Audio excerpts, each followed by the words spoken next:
Bonjour à tous, c'est Isabelle, bienvenue sur ma chaîne. On se retrouve aujourd'hui pour mon point livresque de mes lectures du mois de juillet. Je vous laissais au mois de juin, j'avais lu 4 livres. On est en plein challenge Pay Ton Slip. J'avais pris la taille M, donc le but de la taille M était de lire au moins 12 livres pendant l'été. J'avais lu 4 livres au mois de juin. J'ai lu 8 livres au mois de juillet, donc ça y est, j'ai déjà lu mes 12 livres. Est-ce que je passerai pas à la taille L, c'est-à-dire lire au moins 24 livres? Je peux essayer de me challenger, mais lire 12 livres au mois d'août, à mon avis, ça va être compliqué, surtout que je pars en vacances 2 semaines. Et je pars dimanche, voilà, j'ai trop hâte, je suis vannée. Et puis ici, il fait tellement chaud, d'ailleurs, vous le verrez sûrement au cours de ma vidéo. Mais je risque de dégouliner de partout. Donc on va pas se plaindre non plus. Mais bon, un juste milieu serait plutôt pas mal. Donc j'espère que mes vacances me ramèneront plus de fraîcheur. On parle donc des lectures que j'ai fait au mois de juillet en grande partie, c'est plutôt de très belles lectures. Il y a plusieurs livres coup de cœur et il y a un énorme, mais alors énorme coup de cœur. D'ailleurs, depuis que je l'ai lu, j'ai dû le réserver au moins pour 4 ou 5 personnes à la médiathèque. Et là, la première personne à qui je l'ai réservé l'a fait lire à toute sa famille. Donc je pense qu'on sent vraiment un gros coup de cœur de l'année 2024. On commence tout de suite, pas par ce livre-là, je vais terminer avec. On commence par Yusuke Kishi, La Maison Noire, paru aux éditions Belfond. J'avais entendu parler de ce livre à la radio et ça n'arrêtait pas de me relancer sur une pub, sur ce bouquin. Je ne sais plus, je crois qu'il me semble que c'est sur la radio qu'on écoute sur l'autoroute. Ils aiment bien lancer ce genre de bouquin ou ce genre de petites infos. Et il y a quelques années, c'était Marc Lévy. J'avais pas lu, hein, Marc Lévy, machin, et on me bassinait là-dessus. Et cette année, c'était Yusuke Kishi, et ce qu'ils en disaient m'interpellait un peu, j'avais envie de découvrir. Et puis moi, c'est pas trop le genre de roman que je lis, du roman noir japonais. Donc j'ai voulu tenter. On est dans ce roman avec le personnage de Shinji Wakatsuki. Il travaille dans une assurance. Il est hyper méticuleux et lui, il est chargé en fait de vérifier s'il n'y a pas des arnaques à l'assurance vie. Et donc quand quelqu'un décède, s'il y a vraiment un doute sur sa mort, et il farfouille un peu partout pour voir si c'est bien une mort naturelle ou s'il y a quelque chose d'un peu louche dans cette mort. Et ce brave Wakatsuki va un jour être appelé pour aller rencontrer un homme. Il arrive dans cette maison et en ouvrant une porte, il se rend compte qu'il y a un enfant pendu au bout d'une corde qui s'est soi-disant suicidé, mais on ne sait pas vraiment, il a un doute, et il va donc partir dans cette enquête, qu'est-ce qui s'est passé, il va un petit peu chercher. C'est un super roman. Franchement, mais j'aurais dû m'y plonger avant. Je sais qu'il en a écrit un autre, je crois que c'est La leçon du mal, ou quelque chose comme ça. Je ne vais pas le lire tout de suite, mais je pense que je le lirai dans quelques mois, en tout cas. J'ai vraiment beaucoup aimé. Alors, au début, c'était pas gagné. J'ai commencé à lire le livre. On sent, on sent l'écriture japonaise ou la traduction, mais c'est un roman qui avance doucement, qui pose bien le contexte, les personnages et tout. Donc, c'est vrai que c'est assez déroutant au tout début. Et après, finalement, quand on est pris dans l'histoire, on garde ce côté un peu, nonchalant, c'est pas vraiment ça, mais ce côté un petit peu japonais. Et en même temps, on est quand même pris dans l'histoire, donc on s'ennuie pas. Et j'ai beaucoup aimé, et j'ai adoré me plonger dedans.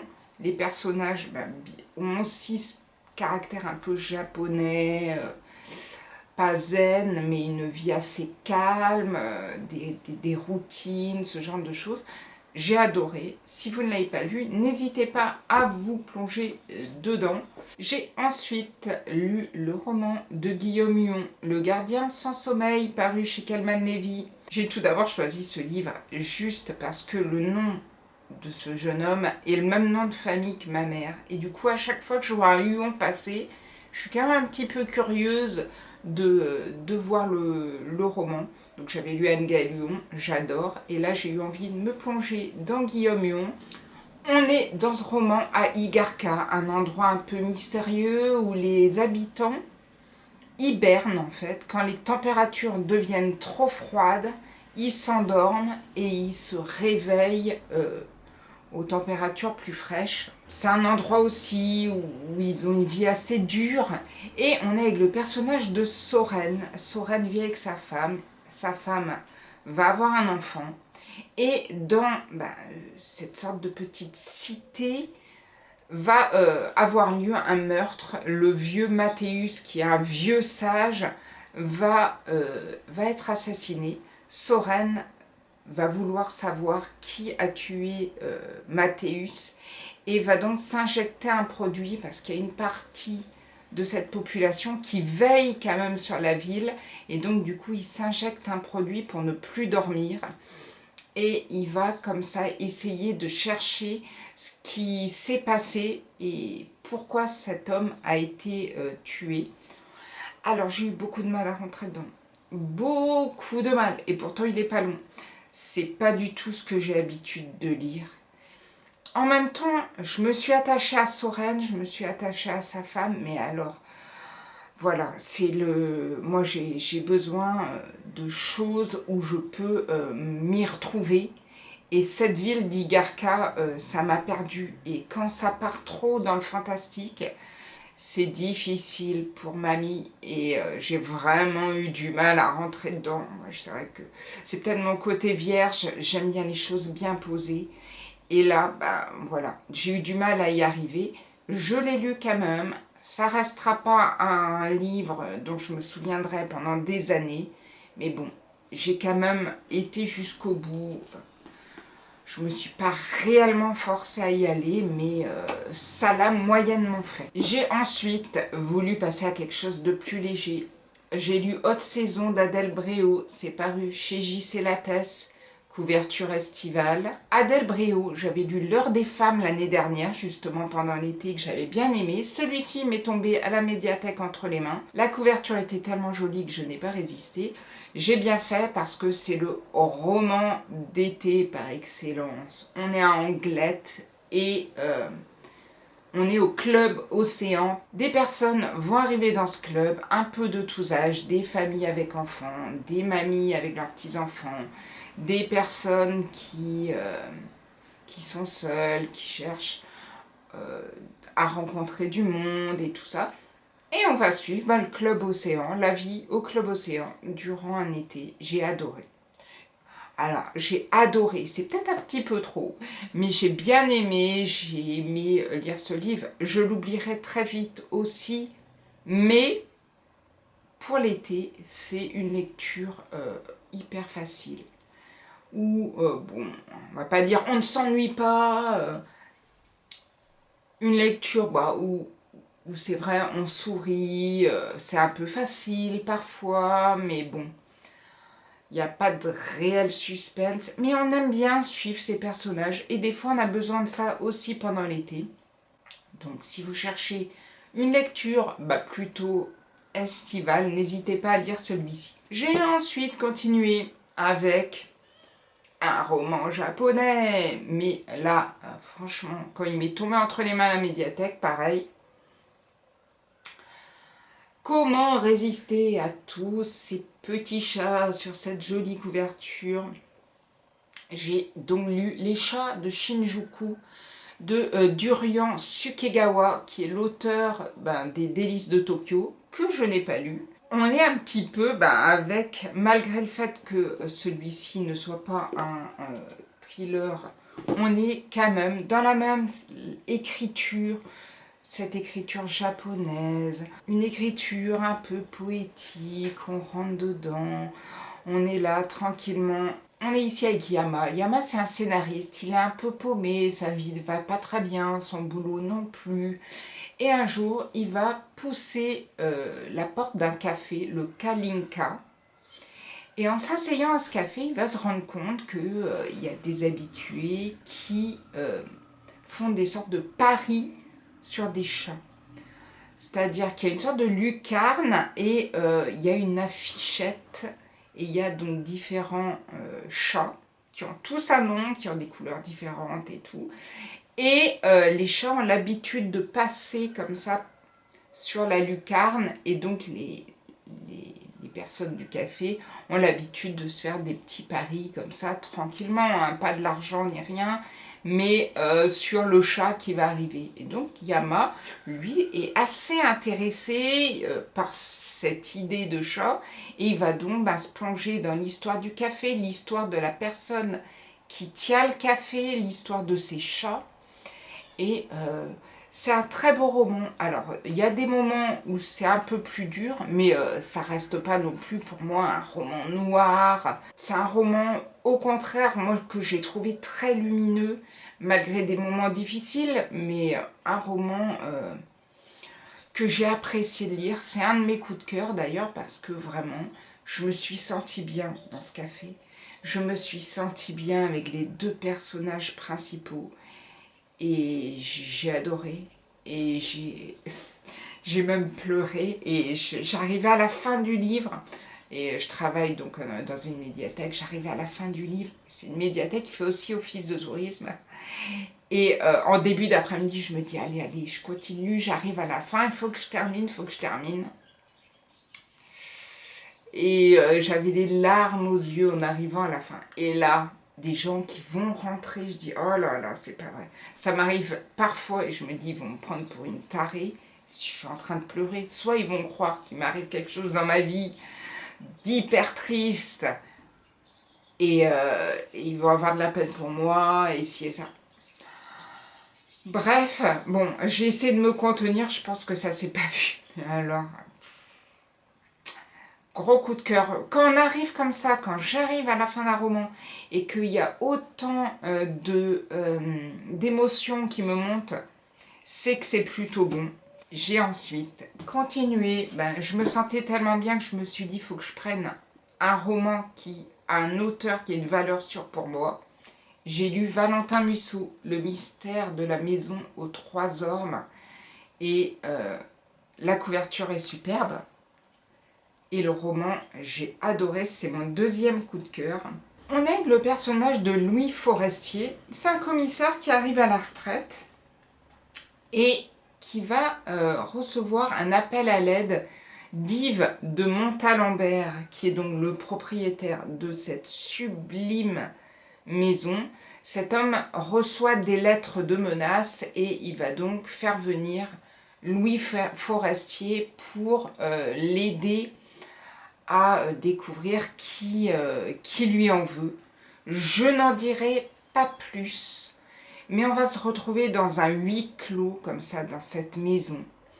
À la fois entre le Agatha Christie et le Cluedo, et j'ai adoré cette histoire, parce qu'il y a des petits switches à chaque fois qu'on termine une partie, boum, on se dit mais c'est pas possible, comment je l'ai pas vu arriver, et bim.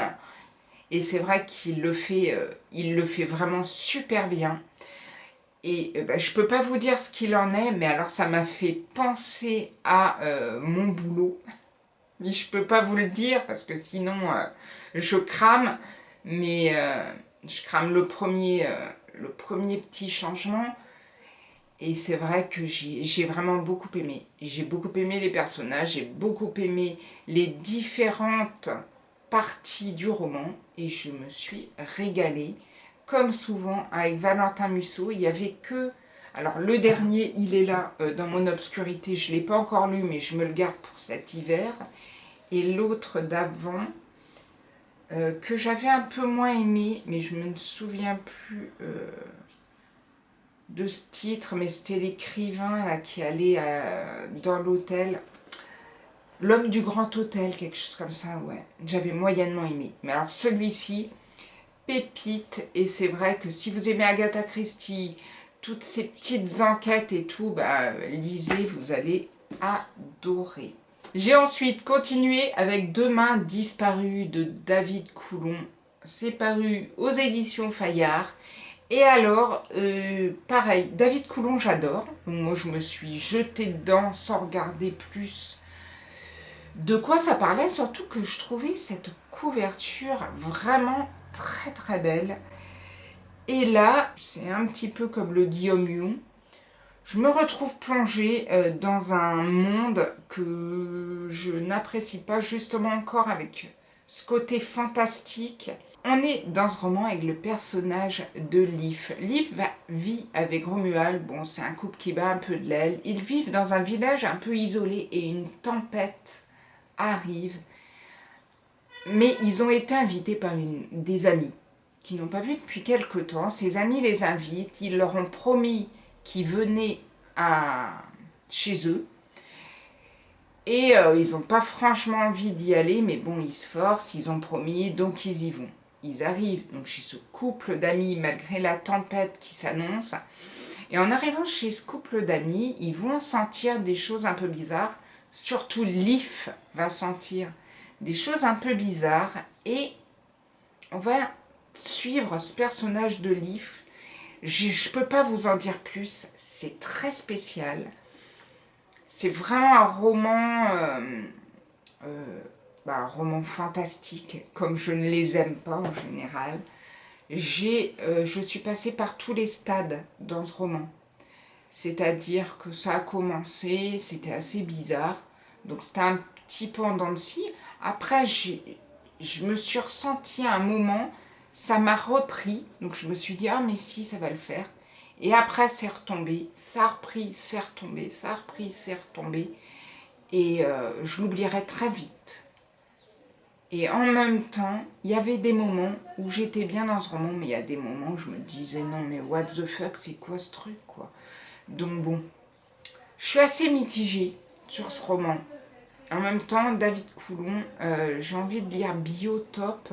Je crois que c'est ça le titre du roman que je n'ai pas lu. Et j'avais lu d'autres romans qui étaient très bien avant, donc bon. Ne restons pas sur un échec, mais celui-ci ne m'a pas vraiment plu. Maintenant, comme je vous le disais, moi, c'est pas mon type de roman. C'est pas le genre de roman que j'aime. Donc forcément, ça le fait déjà un petit peu moins. Mais si vous aimez le fantastique, ça peut vous plaire. Si quelqu'un parmi vous l'a lu, n'hésitez pas à me dire ce que vous en avez pensé. Bon, c'est pas non plus horrible à lire, mais bon, j'ai eu un peu de mal. On va donc passer au dernier livre que j'ai lu, papier. Donc ce n'est pas encore le coup de cœur, parce que le coup de cœur, je l'ai écouté sur Audible. J'ai lu Je suis Amélie Langlais de Jacques Expert et François Ballan. C'est paru chez Calman Lévy dans leur collection noire. J'adore Jacques Expert. C'est un auteur que j'adore lire. Il y a toujours beaucoup d'action. Il y a pas mal de switch ou de choses qui se passent et qui m'étonnent à chaque fois. Il était venu à Draguignan fin juin. Du coup, j'étais allée avec ma fille. On est allé à la rencontre. C'était très sympa.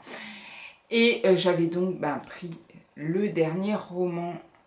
J'ai aussi Le Grand Est que je n'ai pas encore lu. Mais là, j'avais du coup envie de découvrir celui-ci. On est avec le personnage d'Amélie Langlais. C'est une petite fille qui a disparu. Sa disparition a défrayé la chronique. Tout le monde connaît, c'est un peu comme la petite Estelle Mouzin ou la petite Marion Wagon. Enfin, vous voyez, ce genre de disparition d'enfants qu'on recherche et qu'on ne retrouve pas. Sauf que, petite différence avec les autres disparitions, 10 ans après, une personne réapparaît, une jeune fille, et qui dit « Je suis Amélie Langlais ». Et là, la famille, surtout le père, reconnaît sa fille, dit oui c'est ma fille, ils sont heureux, ils ont retrouvé leur enfant. Certes elle a 10 ans de plus, donc elle est différente, elle a vécu des choses difficiles durant cet enlèvement et ils vont essayer de faire que ça se passe le mieux pour leur fille à son retour. Sauf que, quelque temps plus tard, une jeune fille apparaît et, bah, vous vous doutez bien, la jeune fille dit « Je suis Amélie Langlais ». Et là, la mère est plus touchée par cette jeune fille alors que le père, lui, est plus touché par la première. Et ben, on ne sait pas trop qui est la vraie Amélie, qui est la fausse.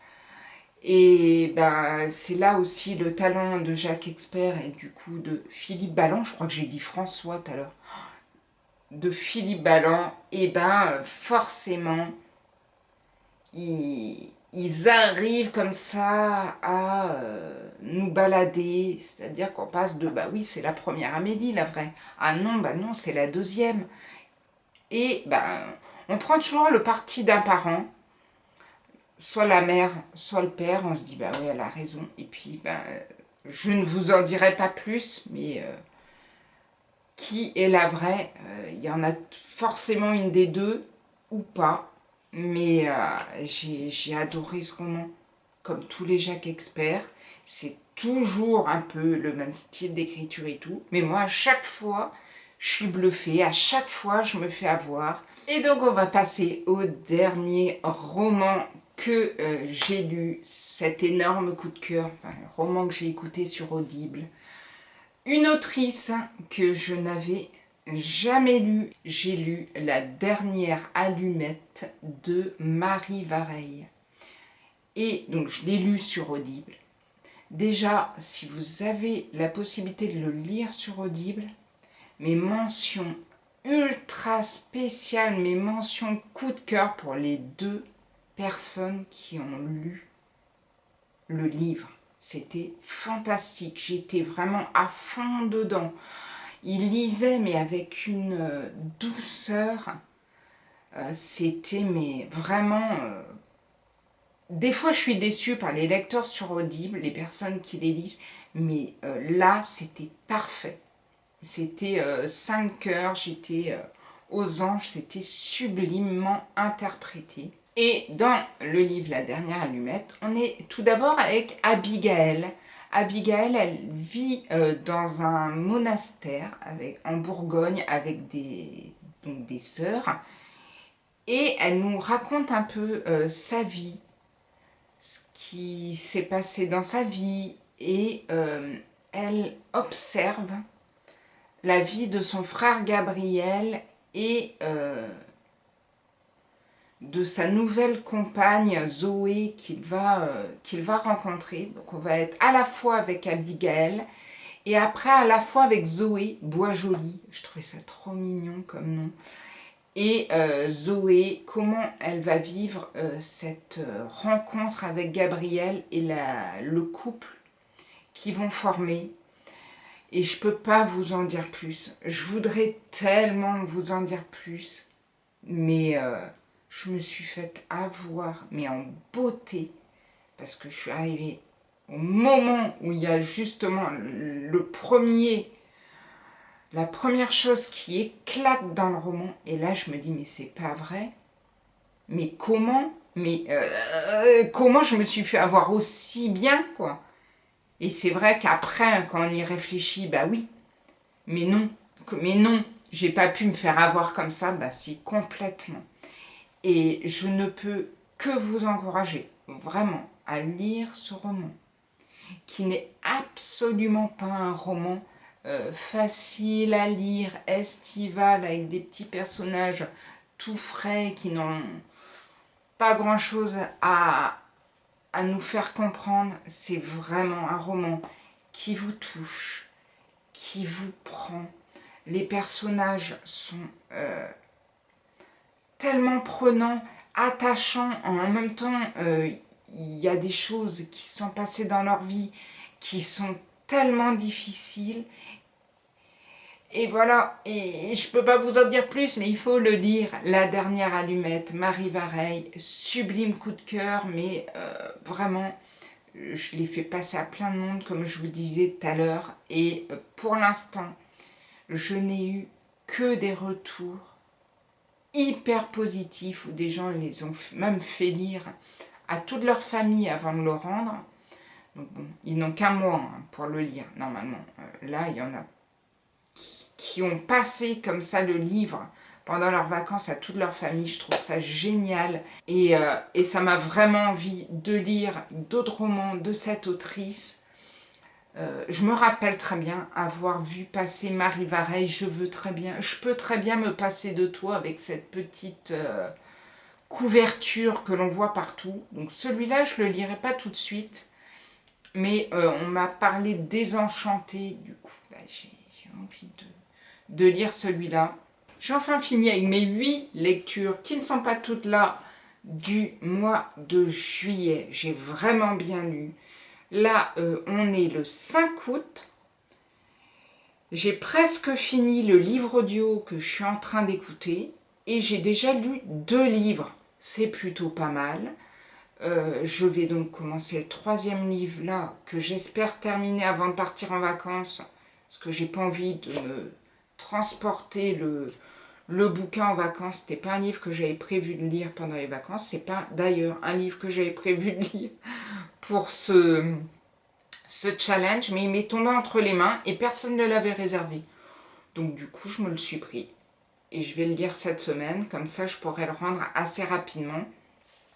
J'espère que toutes vos lectures se passent bien, que vos vacances se passent bien si vous avez la chance d'être en vacances. Et moi, je vous dis à bientôt pour une prochaine vidéo. Prenez soin de vous. Ciao, ciao!